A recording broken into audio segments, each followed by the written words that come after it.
Hello दोस्तों, नमस्कार। तो आपका स्वागत है टीचर एजुकेशन में। तो आज हम जाने क्लास 11th के जितने भी सभी चैप्टर में जो भी कार्टून बनते हैं उससे जुड़े जितने क्वेश्चन बनते हैं आपके पेपर में आते हैं वो सारे आज हम जानने वाले हैं। सबके साथ आप कार्टून देख रहे हो कि भाई एक व्यक्ति है।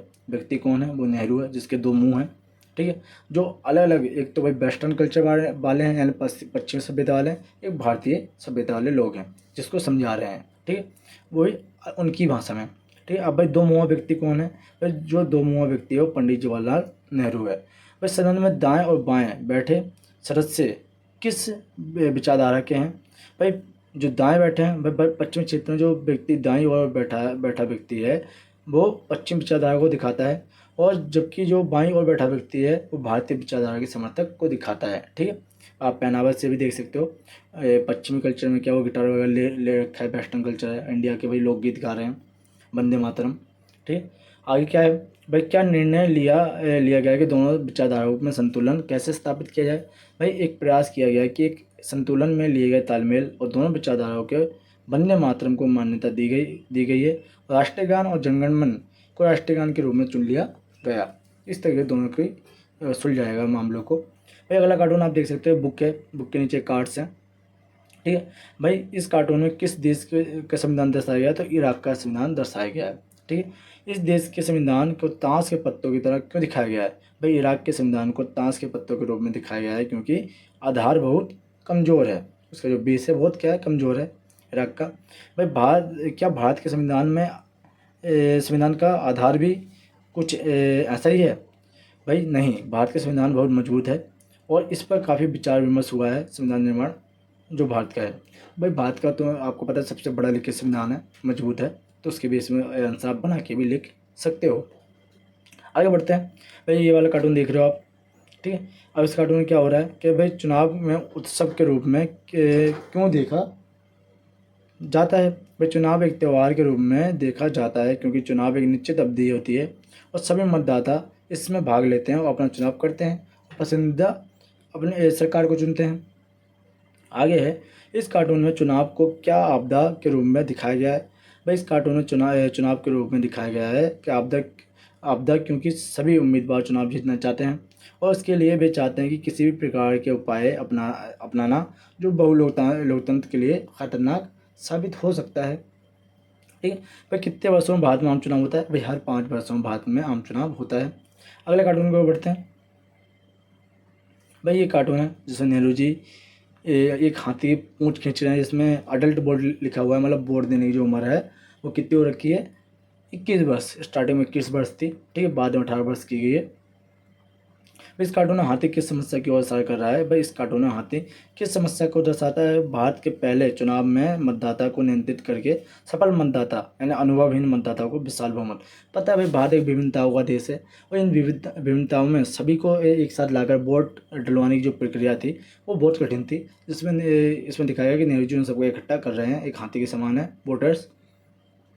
इस कार्टून में हाथी की पूंछ कौन खींच रहा है?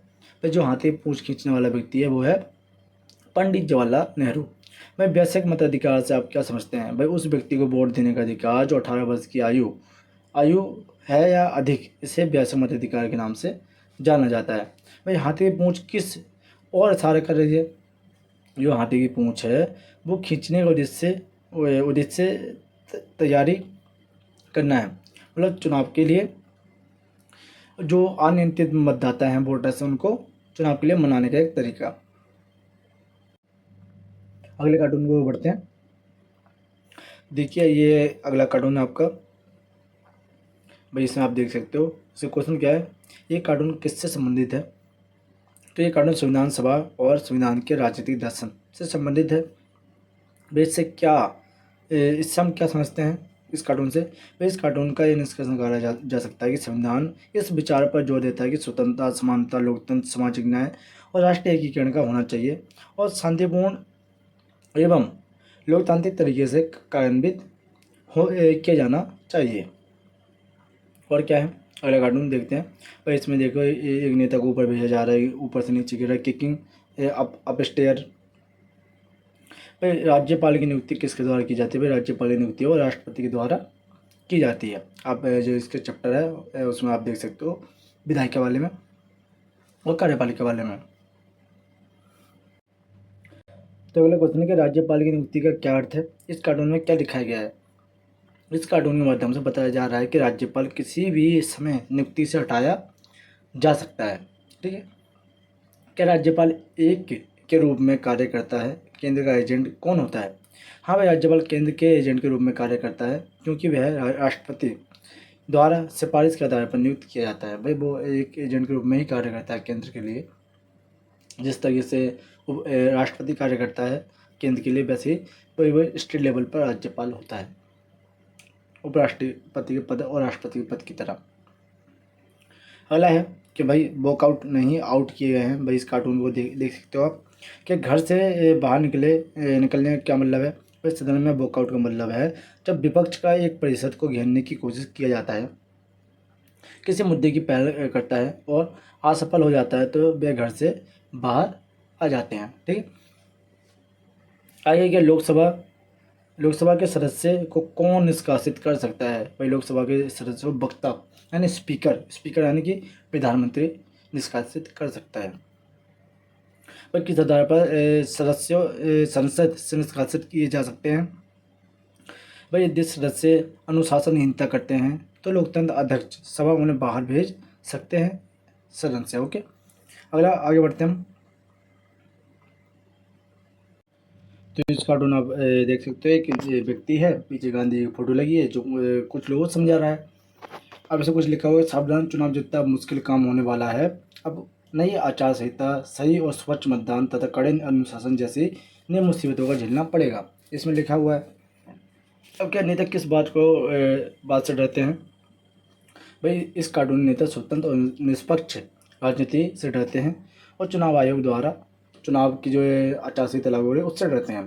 ठीक है, इसका क्या मतलब है। स्वतंत्र और निष्पक्ष चुनाव, स्वतंत्र और निष्पक्ष चुनाव को कहता है कि जब चुनाव कि बिना किसी भारी दबाव के और बिना किसी भाग में संचालित हो तो उसे स्वतंत्र और निष्पक्ष चुनाव कहते हैं। मतलब बिना किसी दबाव के चुनाव किए जाएं तो उसे स्वतंत्र और निष्पक्ष चुनाव कहते हैं, बिना जाली वोटों के।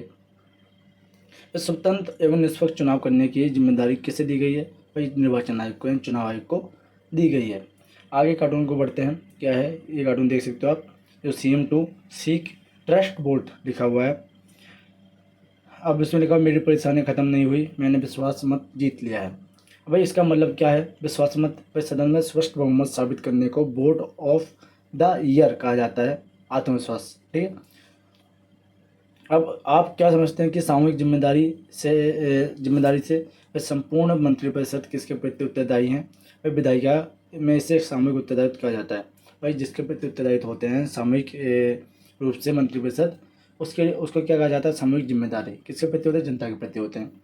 भाई विश्वास मत जीतने के बाद भी टीकी परेशानियां मुख्यमंत्री खत्म नहीं हुई है। मतलब भाई विश्वास पत्र जीतने के बाद भी परेशानी खत्म नहीं हुई है, इसका क्या मतलब और इस कथन का अर्थ क्या है। भाई इस कथन का अर्थ से है कि विश्वास मत के बावजूद ये संकट बना हुआ है कि कोई अन्य सदस्य सरकार से अपना समर्थन वापस ले सकता है। ठीक है, आगे है इस कार्टून को आप देख सकते हो, जिससे सबसे आगे नेहरू जी हैं, बाकी आपको सोनिया गांधी वगैरह दिख रहे होंगे। ठीक है, तो पढ़ते हैं भाई सबसे आगे कौन है इस कार्टून में। भाई सबसे आगे तो भाई तत्कालीन प्रधानमंत्री यानी कि उस समय जो प्रधानमंत्री रहे हैं वो पंडित जवाहरलाल नेहरू हैं। परिषद का प्रमुख कौन है, मंत्रीगण। तो भाई मंत्रीगण का नेतृत्व प्रधानमंत्री द्वारा किया जाता है। भाई प्रधानमंत्री क्यों इतना शक्तिशाली है। प्रधानमंत्री सबसे बड़ा देश, एक बाय मिस्टेक मैंने गलत लिख दिया है। भाई प्रधानमंत्री भाई सरकार का मुखिया होता है। ठीक है, बहुमत दल का नेता होता है और संसदीय शासक प्रणाली में वास्तविक शक्तियाँ होती हैं किसके पास, प्रधानमंत्री के पास, इसलिए वो सबसे बड़ा और शक्तिशाली होता है। ठीक है, आगे बढ़ते हैं। अगला कार्टून ये रहा आपका, यहाँ ऊपर संसद लिखा हुआ है। जैसे कि इस कार्टून में मंच के सामने बड़ा व्यक्ति कौन है।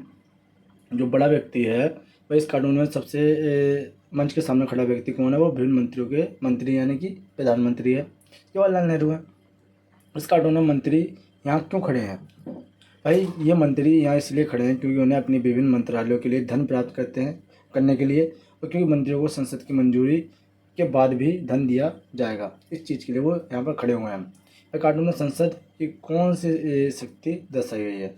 भाई यहाँ कार्टून संसद की शक्तिशाली को दर्शाता है कि वह देश के नियंत्रित कर सकती है और नियंत्रण संसद के हाथ में होता है। तो आपके कुछ कार्टून थे, कुछ क्वेश्चन से मिस्टेक हो रखी है, बट उसको मैं समझा दिया है।